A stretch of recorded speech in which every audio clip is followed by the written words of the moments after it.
1993 मायथाइनि 29 एप्रिल हर गेजेर आसाम पुलिसा किडनेप खालामनाय अपहरन खालामनाय रेकर्ड जानाया बोसोरबा जाबाय।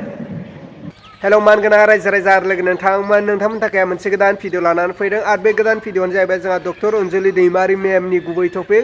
डक्टर अनजुलि दैमारी मेमा दिनै बर' हारिनि थाखाय आरो लोगोसे एनडिबिनि थाखाय आरो इउपिपिएल सरकारखौ आरो प्रमद बर' सारनि दैदेननाय इउपिपिएल सरकारखौ दिनै मा बाथ्राजों बुंनो गोनां जाखो स' नोंथांमोना बे भिडिअनि गेजेरजों गासैखौबो नुलांनो मोनगोन। अब्ला रायजो राजा आरो लोगो नोंथांमोन आङो भिडिअखौ गोलाव खालामाजासे डक्टर अनजुलि दैमारी मेमनि गुबै टपिकखौ आङो स्क्रिनाव होग्रोगोन। स' नोंथांमोना डक्टर अनजुलि दैमारी मेमनि टपिकखौ नायग्रोबानो जाबाय। मा जाखो? जोंखौ किडनेप खालामदों। आसाम पुलिसा किडनेप खालामनाय अपहरन खालामनाय किन्तु बे नाटकआ जाफुङाखिसै। आं बेखौ बुंनो थाङाखै जे जेलाव थानायफ्रा बिराद दुखु खालामनानै दङ, खालामा। आदा नाब्ला मोना दुखु खालामा, बिसोरनो नांदों जेला हारिनि थाखाय सोमावसारदों जेला सोरबा जेल जानांगोन सोरबा जिउ होनांगोन जों मिन्थिखानानै थांनाय बेवहाय जों दुखु खालामा। दुखुआ बेयावसो जुदि बर' हारिया सिलिंखार जालाङो। आं जेलाव थानाया गिदिर खोथा नङा, आंखौ थैनायनि साजा होनाया गिदिर खोथा नङा, आं सासे मानसि रावनिबो खहा जाया। किन्तु दिनै बर' हारिया जुदि सिलिंखार जालाङो, बर'नि जि मोननाय थाखानाय बेफोर जुदि सिख'जाफिनजोबो, बर'नि मोन्थाया जुदि आरो गैया जाफिनो, 60 बोसोर 70 बोसोरनि आगोलनि बादि जुदि आरो गादबफिनजायो, सोबख'जाफिनो, बेखौ हले जों सैज' खालामनाया, बेनि थाखायसो जोंनि गाबनाया। बेखौ बुङो जोंनि साजानि थाखाय जों गाबानो। बेथ' संसारनि नियमखा होननानैसो बुंबावो जे सोरबाया आन्दलन खालामोब्ला बे आन्दलन खालामग्रा मानसियानो मोनजाथारो बे नङा, बेनो बिबान मोनथारगोन बे नङा। सोरबाया खस्थ' खालामबा सोरबायासो मोनजाखायो। बिफाया खस्थ' खालामना गालांनायखौ फिसालाया मोनजायो। स' जोंहा आपत्ति गैया सोरबा जानायखौ, बिदिबो होनबावो। जेब्ला जों गोसोखौ दुखु मोनो, जेथिंबो खोमसि खोमसि नुयो, रायज्लायनो गोसो जाया, अब्ला जों जेलाव थाङो। आंथ' आदानियाव आं सप्तायाव खनसे एभ्रि उइक आं थांखायो। ओरैनोबा आं मालाबा थाङो। ओमफ्राय आदाजों जेब्ला जिरायनानै घन्टासे सावरायो, बिनि उनाव गोसोआ गोख्रों जाफिननानै फैयो, बोलो मोननानै फैयो।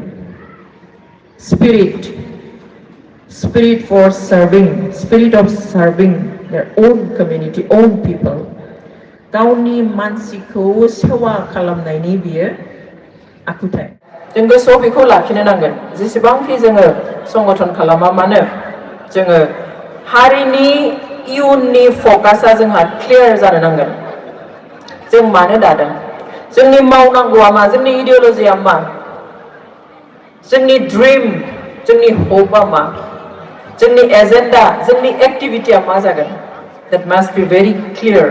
आरो बेबादि क्लियार मोनसे कनसेप्टजों आवगायोब्ला खुनु संगठना आद्रायावनो थाद'नो गोनां जाया आरो बेयो मोनफुंनो हायो। सम लायो नो डाउट। बेनिखायनो आं खावलायगोन जे नोंथांमोना दिनै बिटिसिनि बाहेरायाव थानाय जेसेबांखि बर' रायजो राजाफोर, बे बर' रायजो राजाया नोंथांमोननि मोननो गोनां गलखौ जाहाथे गोसोआव लाखियो। गुबुनजों मार्च जानानै, गुबुनजों फुरा माने गोरोबफानानै गावनि सिनायथि गैयि, गावनि मोन्दांथि गैयि, गावनि हास्थायनाय गैयि, गावनि मावफुंनो लुबैयि, बेफोर जाहाथे जाया। जों गुबुनजों थानानै खामानि मावनो हायो, बेयाव जोंहा आपत्ति गैया। मावनांगोनबो, हारसिङै गासैबो हाया। नाथाय गावनिखौ नागारनानै गुबुनजों गोरोबफानानै नङा, गावनिखौ लाखिनानै, गावनि आइडेन्टिटि, गावनि थांखि, गावनि सिमां, गावनि मिजिं, गावनि कनसेप्ट, आइडिअलजि गासैखौबो क्लियारलि लाखिनानैबो जोङो गुबुनजों थानानै खामानि मावनो हायो। अब्लासो जों गोख्रोङै थानो हागोन आरो जोंनि मोननांगौफोरखौ जोङो मोननो हागोन। बेखायनो आं आसा खालामो इउबिपिएफआ बे जिथु खौसेथि बर' सुबुं गौथुम, बे गौथुमाबो गावनि सिनायथि, गावनि एक्टिभिटी, गावनि आइडिअलजि, गावनि सिमां आरो मिजिं, बेखौहाय दोरोद होआलासिनो जाहाथे आवगायलांनो हायो आरो बिटिसिनि बाहेरायाव थानाय बर' रायजो राजानि नांगौफोरखौ सुफुंलांनो हायो आं बेखौ मिजिं खालामो। अब्ला मानव गेदेर रायजो राजा आरो लोगो नोंथांमोना थारैनो खोनाखाबाय आरो बुजिखाबाय आरो मोनथिखाबाय जोंहा मानगोनां डक्टर अनजलि दैमारि मेमा दिनै इउपिपिएल सरकारखौ आरो लोगोसे प्रमद बर सारनि दैदेननाय इउपिपिएल सरकारखौ दिनै मा बाथ्रा बुंनो गोनां जाखो। थारैनो बिटिआर गोरोबथाया 5 बोसोर जोब्बाय आरो जोबखांनायनि उनावबो दिनै एनडिबिनि रन्जन दैमारि सारजों लोगोसे गोबां एनडिबिफ्रा दासिमबो जोबथेसालियाव जोबजानानै दं, उदां जानो हायाखै। जोंहा एनएलएफबिनि एम्बाथा सार बिटिआर गोरोबथानि उनावबो जोबथेसालियाव जोबजाहैदों। थारैनो बैफोर बाथ्राया थारैनो बेफोर जाथाया जोंनि बर' हारिनि थाखाय दुखुनांथाव होननानै जों सानो। रायजो राजा आरो लोगो नोंथांमोन दिनै थारैनो डक्टर अनजलि दैमारि मेमा मा बाथ्रा बुंखो नोंथांमोना बिनि बेलायाव कमेन्टनि गेजेरजों फोरमायहरबानो जाबाय। जे नोंथांमोननि कमेन्टखौ फरायनानै फैबाय थानाय बिटिआर बा बिटिसि इलेक्सनाव सासे मोजां दैदेनगिरिखौ सासे बर' हारिनि लिडारखौ जाहाथे बिटिसिनि सिफ खालामहरो आरो बे बिटिसिनि सिफआ जोंनि बर' हारिनि थाखाय खामानि मावो आरो लोगोसे एनडिबिफोरनि खामानिखौ मावो आरो लोगोसे एनडिबिफोरखौ जोबथेसालिनिफ्राय उदां खालामनानै होयो।